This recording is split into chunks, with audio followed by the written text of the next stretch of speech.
Hey guys, welcome to today's video. We are going to be testing out weird brushes. I unboxed these in my most recent unboxing. I will link that below. And James and I were both pulling these out of the package and being like, what the heck? Like, this is so strange because the shape is something that I have not seen before. And I cannot wait to actually try this out because I think this is gonna work. Like, I actually think this is gonna be one of those finds that is like, where have you been my entire life? So what we are playing with is from Iconic London. These are the Evo brushes. They have 3, but I only have 2 right here to try out. The one that I'm missing is basically just a large foundation brush, which is similar to a lot of the large paddle brushes from Artis. So the ones that we are gonna play with are actually the cooler ones in my opinion. So I have this guy that looks like a toothbrush. This looks like or it looks like one of those baby brushes or something. I don't know. It just has such a strange shape. Everything Iconic London is vegan, cruelty-free, synthetic bristles, and they are very, very densely packed. I think I was reading online that there's like 250,000 bristles packed into each brush. So this is a sculpting brush, and I believe the shape is going to be perfect for sculpting right here. And then the other brush that I have is this guy right here, which is their concealer brush, and this is a newer brush that they came out with. Now this has a diamond tip to it right here, which is said to be able to get around your nose, which happens to be my #1 problem area. Whenever I am blending, this is the area that everything wants to collect and I can never blend it out. And then I will go and I will see footage that I am editing and I'm like, oh my gosh, why is there a line there? Like, this is driving me crazy. I can usually get it to blend really nicely if I'm using my Clarisonic, but with a sponge or even sometimes with my fingers, it just does not work. So I'm curious to see if I can kind of and make things look really nice around my nose. And then in this little region here too, I'm just curious to use this for concealer. Also, it'll get in the corner of your eye and you can press in your concealer. So we are gonna try these 2 guys out. I do want to mention I have another video with a weird brush and I just wanted to do an update for you guys. I still love this. I think this is so good to pack on powder underneath your eyes. Like if you were laying down bake, it just lays it down so nicely. You can get it in the area that you want to. And that's why I'm actually really curious to try this guy for wet concealer because I like this one so much for setting it with powder because of the tip. So this is the 4D HD Kabuki. I'll link that video below if you are interested, but update is I'm still loving that brush. All right, let's start priming. We're gonna take my Guerlain Gold. I'm gonna just take 1 pump of that. Press, press, press, lift, lift, press. Oh, this just brings my skin back to life. It just works. Now we're gonna go in with foundation. I'm actually just gonna use a beauty blender to apply foundation today. Normally I use my Clarisonic, but I kind of want to keep this review to just these brushes on my face. So what the hell is going on with my beauty blenders? It's like deformed. That's like never happened. Hold on. We need a fresh baby. So I have now a fresh, clean, perfectly shaped beauty blender, and let's just go in. I'm gonna use, of course, I'm still stuck on this, the Laura Mercier Flawless Fusion. And I have been taking just 1 drop of beauty oil in with my foundation because my skin's just a tiny bit dry right now. 1 drop is all you need. You do not need more than that. I'm using the Beauty Bakery Wake and Bake Baking Oil, and I really like it. So my foundation is on. I am already having just a little bit of an issue with the whole nose thing. It always takes a brush for me to figure that out.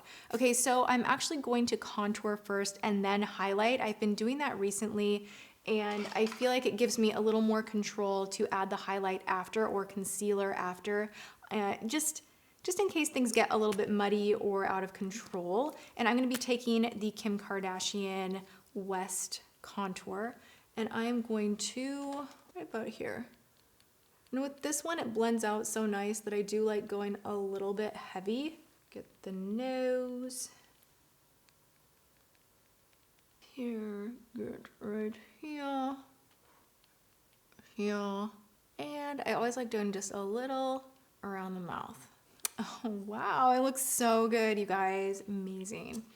All right, I am now gonna go in with the toothbrush, and we are going to see if this blends out to perfection.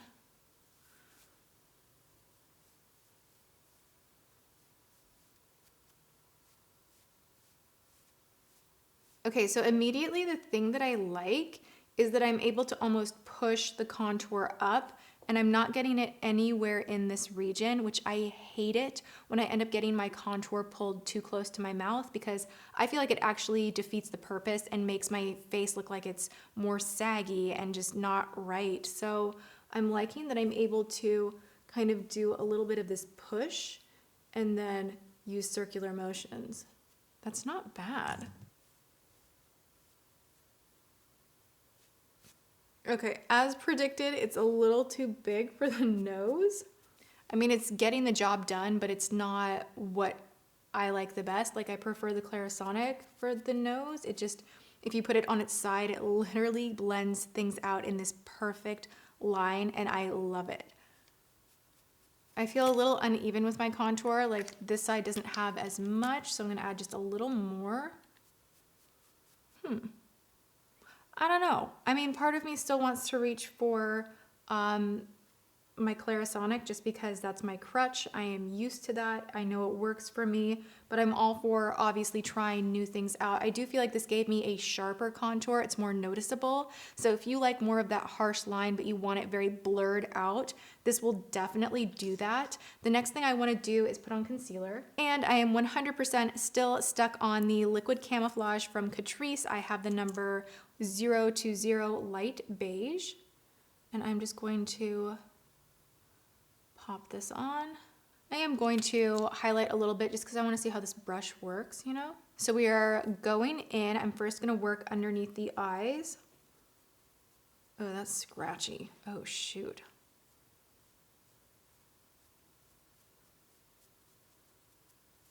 Oh, that's actually painful. I don't like this. Oh, it's making my eyes water. Your under eye area is a very, very delicate area of your face. The skin is much thinner there, and anything that's gonna scratch or pull to me is just like, no, done, out. I 100% prefer the Beauty Blender over something like this, and I believe this is around 48 bucks. So immediately just seeing how it's pulling the product and how it's scratching me, I'm just abandoning ship. I feel like I like the contour brush a lot, and I actually think it did such a nice job, but that concealer brush is an immediate no. And I'm gonna blend all of this in, and my makeup is on. What a world of a freaking difference. So I kind of got carried away. I've been testing out new products, and I'm wearing like 5 different things on my lips right now. But what you guys wanna know is, now that everything is on, what are the final thoughts? Okay, we already know that this one was so scratchy, and I just do not like this at all. In fact, I actually think this is better if you're going to be blending out concealer as far as it being soft and that shape. This one is so much better, even though it is intended for powder. I've tried this one both ways, and it actually works both ways just fine. The Sigma 40 HD, I keep bringing this one up just because they both have that like little point, which is what I think makes this special, and which is what I think they were going with as far as being special on this one, because you can kind of get around the nose, you can get right up in the corner right here. This one's just scratchy. I don't know what happened. I love Iconic London too, you guys. Like, their liquid highlighters are a freaking dream. And their brushes, for the most part, are really soft and really great quality. I don't really know what happened here. I'm just not a fan of it. This, however, is fantastic. I mean, I feel like my contour today is sharp but blended. So if you're looking for more of an actual contour, you don't want to just completely blend down any product. You're actually looking for that glam look. This is going to help you to blend it, but have that still be visible and be there, if that makes sense. Not visible in a bad way, but it's just going to give you that shadow, and it blends it so nicely. It also blends the jawline really beautifully and quickly. It blends up here gorgeously. You can get right into the hairline. Don't use it on the nose. It's just a little too fat, a little too clunky for that. But still, I think, man, this one's so soft. The shape of it is just right. So I'm gonna keep using this one. We have one hit, one miss. If you see other brushes out there that are weird shaped, weird material, weird things, you know.